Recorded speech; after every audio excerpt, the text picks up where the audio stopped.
अब हम इलास्टिसिटी के ऊपर कुछ प्रॉब्लम सॉल्व करेंगे। पहला प्रॉब्लम, एक रॉड है जिसका लेंथ है 1 मीटर, उसका क्रॉस सेक्शन एरिया है 1.5 सेंटीमीटर स्क्वायर।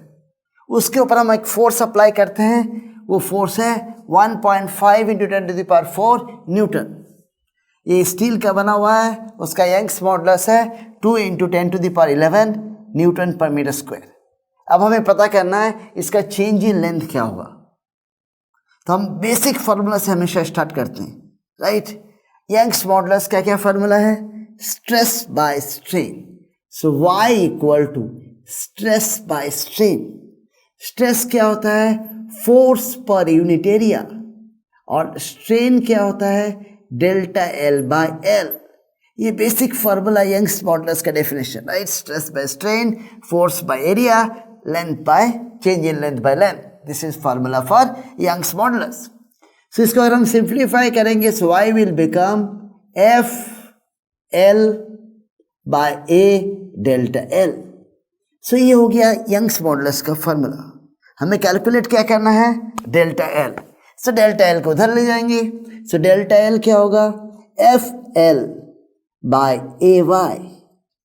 ये फार्मूला अगर हमें मिल गया, हमें सॉल्व करना है, सिर्फ अरिथमेटिक बचा, राइट। सो F का वैल्यू क्या है?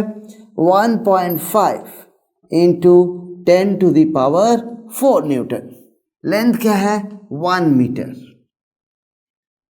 और इसका एरिया कितना? 1.5 सेंटीमीटर स्क्वायर। सो इसको हम लोग मीटर स्क्वायर में कन्वर्ट करेंगे। 1.5 इंटू 10⁻⁻4 मीटर स्क्वायर, और इसका यंग्स मॉडुलस है 2 इंटू 10⁻11 न्यूटन पर मीटर स्क्वायर। सो ये 1.5 कैंसिल हो जाएगा, ये 10⁻⁻4 और 10⁻11 ही बन जाएगा 10⁻7। ये ऊपर जाएगा तो 10⁻³ हो जाएगा, और ये 1/2 बचा। सो 0.5 इंटू 10⁻³ मीटर्स से कितना मिलीमीटर होगा? 0.5 मिलीमीटर। सो हमें मिल गया delta L, right. Simple. Question में क्या दिया हुआ था? Length of rod. क्वेश्चन में दिया हुआ था एरिया ऑफ क्रॉस सेक्शन। कितना फोर्स हमने अप्लाई किया, कितना उस मटेरियल का यंग्स मॉडुलस है। हमने स्टार्ट किया डेफिनेशन ऑफ यंग्स मॉडुलस से। यंग्स मॉडुलस क्या है? Stress by strain. स्ट्रेस क्या होता है? फोर्स पर एरिया, और स्ट्रेन क्या होता है? Delta L by L, change in length by original length. उस इक्वेशन से हमें मिल गया Y equal to FL by A delta L। So delta L becomes FL by AY। हमने सब्स्टिट्यूट किया वैल्यूज को, और हमें आंसर मिल गया 0.5 मिलीमीटर। इतना सिंपल है। अब हम इलास्टिसिटी के ऊपर एक सिंपल क्वेश्चन देखते हैं, राइट। अगर किसी एग्जाम में क्वेश्चन आया, रबर, कॉपर, ग्लास, स्टील, इसमें से सबसे ज्यादा इलास्टिक कौन सा मटेरियल है? तो हमारा ब्रेन कहेगा कि रबर होगा सबसे इलास्टिक, लाइक हमें वो फीलिंग आता है। पर फिजिक्स के लैंग्वेज में जिसका सबसे ज्यादा यंग्स मॉडुलस है वो सबसे ज्यादा इलास्टिक है, एंड किसका सबसे ज्यादा यंग्स मॉडुलस है? स्टील का। सो स्टील सबसे ज्यादा इलास्टिक है in the language of physics, right. ये क्वेश्चन को हम देखते हैं। एक रोप है, उसका डेंसिटी है 1.5 ग्राम पर सेंटीमीटर क्यूब। सो रोप जिस मटेरियल से बना है उसका डेंसिटी है 1.5 ग्राम पर सेंटीमीटर क्यूब। उस मटेरियल का यंग्स मॉडुलस है 5 इंटू 10⁶ न्यूटन पर मीटर स्क्वायर। सो यंग्स मॉडुलस है 5 इंटू 10⁶ न्यूटन पर मीटर स्क्वायर। उस रोप का लेंथ है 8 मीटर्स, और उस जगह में G का वैल्यू है 10 मीटर पर सेकेंड स्क्वायर। हमें पता करना है increase in length of the rope due to its own weight. उसका वेट नीचे ऐड करेगा, उससे जब हम हैंग करेंगे तो उसका लेंथ बढ़ जाएगा। वो लेंथ हमें पता करना है। सो इसमें इंपॉर्टेंट कॉन्सेप्ट है, वेट मिड पॉइंट पे एक्ट करता है, इसलिए यंग्स मॉडुलस के फॉर्मूला में length will get replaced by L/2। So length पूरा हम नहीं लेंगे, half the length of the रोप लेंगे उस फॉर्मूला में। यंग्स मॉडुलस का क्या फॉर्मूला है? Stress by strain. स्ट्रेस क्या होता है? फोर्स पर यूनिट एरिया, और स्ट्रेन होता है change in length by original length. यहाँ पे ओरिजिनल लेंथ की जगह हम L/2 लेंगे, राइट, बिकॉज इसका वेट मिड पॉइंट पे एक्ट कर रहा है, इसलिए L हैज बिकम L/2। इसको हम सिंप्लीफाई करेंगे तो y हो जाएगा FL/2a डेल्टा L। हमें पता क्या करना है, delta L। So delta L क्या होगा, FL/2ay, राइट। ये हो गया formula for delta L। F क्या है, F is the weight of the rope, so mg हो जाएगा। सो ये होगा mg, L length of the रोप है और ये 2a। हमें डेंसिटी दिया हुआ है, इसलिए इसको डेंसिटी में कन्वर्ट करने के लिए मास को वॉल्यूम से डिवाइड करना पड़ेगा। यहाँ पे एरिया तो है और लेंथ से अगर मल्टीप्लाई करेंगे तो वॉल्यूम हो जाएगा। यहाँ पे L से मल्टीप्लाई किया तो यहाँ भी L से मल्टीप्लाई करेंगे, सो ये L² हो गया, राइट। सो mg/2al/y, ये पूरा m/al ये हो गया डेंसिटी। सो ये है डेंसिटी। सो हमारा फॉर्मूला क्या हो गया, रो g L² divided by 2y। इससे हमें मिल जाएगा एक्सटेंशन, डेंसिटी है 1.5 ग्राम पर सेंटीमीटर क्यूब। इसको kg पर मीटर क्यूब में कन्वर्ट करेंगे तो 1500 हो जाएगा। g का वैल्यू दिया है 10, लेंथ है L 8 मीटर, सो 8 को स्क्वायर करेंगे और 2 इंटू y क्या है 5 इंटू 10⁶। अब हमें इसको सॉल्व करना है। ये हो जाएगा 10⁻7, ये ऊपर चला जाएगा तो 10⁻⁻7 10⁻3 10⁻⁻4, और इस दोनों को मल्टीप्लाई करेंगे 15 एंड 64 को, हमें मिलेगा 9.6 इंटू 10⁻⁻2 मीटर्स। ये हो गया इस क्वेश्चन का answer. Increase in length 9.6 into 10⁻⁻2 metres. So बहुत इजी प्रॉब्लम था, राइट। एक रोप था, वो हैंग हो रहा था, उसका हमें एक्सटेंशन पता करना था because of its own wait. Density दिया होता 1.5 ग्राम पर सेंटीमीटर क्यूब, वो होगा 1500 kg पर मीटर क्यूब। यंग्स मॉडुलस था 5 इंटू 10⁻6 न्यूटन पर मीटर स्क्वायर। रोप का लेंथ था 8 मीटर्स, जी का वैल्यू दिया हुआ था 10 मीटर पर सेकेंड स्क्वायर। यहाँ पे weight of the rope acts at mid point, so L became L/2 in the formula for Young's modulus, so Y हो गया F/A stress by strain, strain है डेल्टा L बाय L, यहाँ पे L बन गया L/2। इसको simplify किया हमने, Y = FL/2A डेल्टा L, उससे हमें मिला डेल्टा L का फॉर्मूला FL/2AY। F है mg, सो वहाँ पे हमने mg लिखा। यहाँ पे हमें वॉल्यूम चाहिए था तो इसलिए हमने L से मल्टीप्लाई किया एरिया को, तो वॉल्यूम मिल गया, न्यूमरेटर में L² आ गया। सो ये हो गया डेंसिटी। तो हमारा फॉर्मूला हो गया रो g L²/2y। हमने वैल्यू सब्स्टिट्यूट किया, हमें डेल्टा L का आंसर मिल गया 9.6 into 10⁻⁻2 metres, right. That's all. अब हम एक और प्रॉब्लम देखते हैं इलास्टिसिटी के ऊपर, यंग्स मॉडुलस के ऊपर। दो वायर्स है सेम मटेरियल के हैं, उनका लेंथ का रेशियो है 1:2 और उनका डायमीटर्स का रेशियो है 2:1। अभी दोनों को हम सेम फोर्स से स्ट्रेच करते हैं, हमें पता करना है ratio of their increase in length, ये क्वेश्चन है।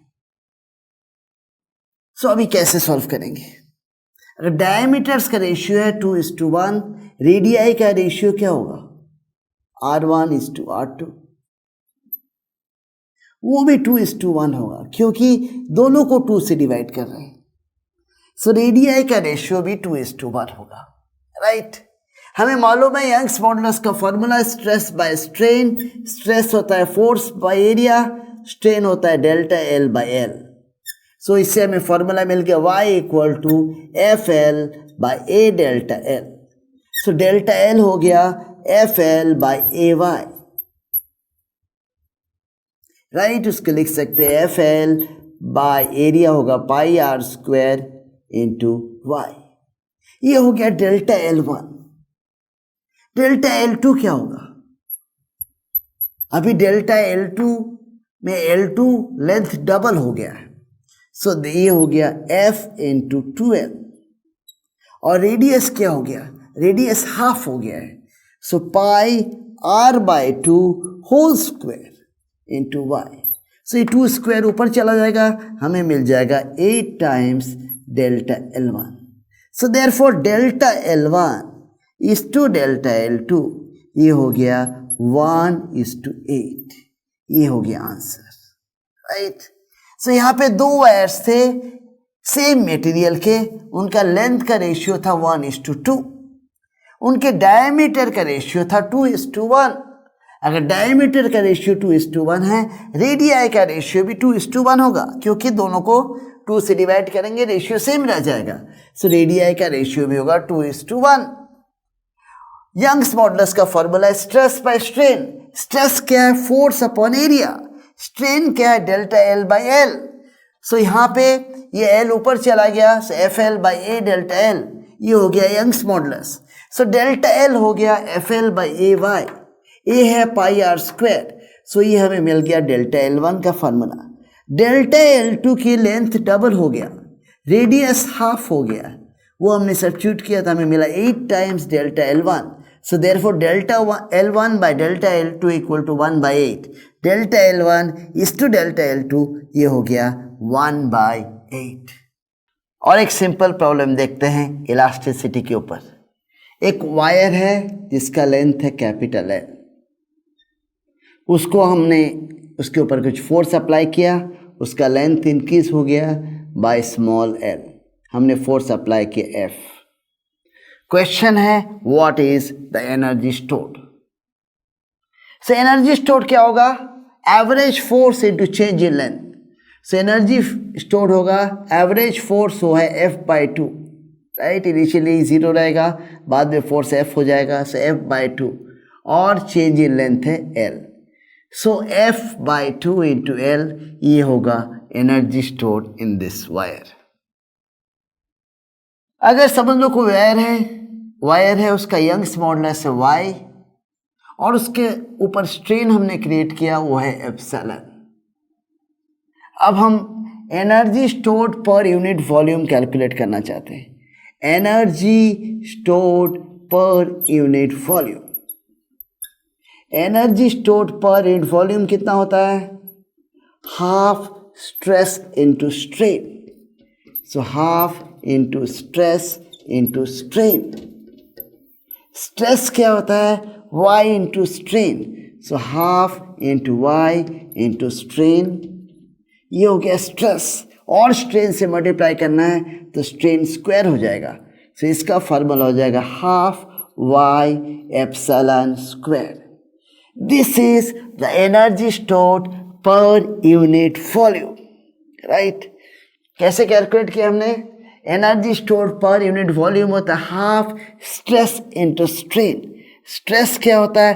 y into strain. So therefore energy stored per unit volume, ये होगा half y into epsilon square, right. बहुत ईजी है। सो दो प्रॉब्लम हमने यहाँ पे देखा। एक तो वायर था जिसका ओरिजिनल लेंथ L, उसके ऊपर हमने फोर्स F अप्लाई किया, उसका लेंथ इंक्रीज हो गया by small l। So energy stored in this wire is average force into change in length, so F/2 into L। दूसरा हमने कैलकुलेट किया energy stored per unit volume in terms of Young's modulus and strain epsilon. So ये हो गया half stress into strain. Stress होता है y into strain, so energy stored per unit volume is equal to half y into epsilon squared. अब हम एक problem को देखेंगे जहाँ पे हमने एक वेट 20 न्यूटन का किसी वायर से हैंग किया है। सो ये 20 न्यूटन वेट यहाँ पे हमने हैंग किया है, इसका लेंथ इंक्रीज होता है 1 मिलीमीटर से। पहला पार्ट ऑफ द क्वेश्चन है कि इसमें कितना एनर्जी स्टोर होगा इस प्रोसेस में, और दूसरा पार्ट है कितना पोटेंशियल एनर्जी ये वेट लूज कर रहा है। सो एनर्जी स्टोर हमें कैसे मिलेगा? एनर्जी स्टोर होगा half F into delta L। Right, ये फॉर्मूला है average force F/2 into delta L. Average force क्या है, half into 20 newton and delta L 1 millimetre, that is 1 into 10⁻³ metres. इसको अगर हम कैलकुलेट करेंगे हमें मिलेगा 0.01 जूल्स। सो इतना एनर्जी स्टोर होगा इस वायर में जब ये एक्सटेंड करेगा बाय 1 मिलीमीटर। और ये मास नीचे आ रहा है तो ये क्या लूज कर रहा है, potential energy. So loss in potential energy क्या होगा, mgh। mg हो गया 20 न्यूटन, h हो गया 1 इंटू 10⁻³ सो हमें मिल गया 0.02 जूल्स। सो ये ज़्यादा एनर्जी लूज कर रहा है पर एनर्जी स्टोर कम है, ऐसा कैसे हो सकता है, कहाँ गया बाकी एनर्जी। सो एनर्जी जो लॉस हुआ 0.02 जूल्स, उसमें से 0.01 जूल्स इस वायर में स्टोर हो गया एज इलास्टिक पोटेंशियल एनर्जी। बाकी 0.01 joules get dissipated as heat. जब ये हैंग करेंगे तो वायर थोड़ा हॉट हो जाएगा, सो एनर्जी हीट के फॉर्म में डिसिपेट हो जाएगा, राइट। सो आधा energy get stored in the wire, half the energy gets dissipated as heat.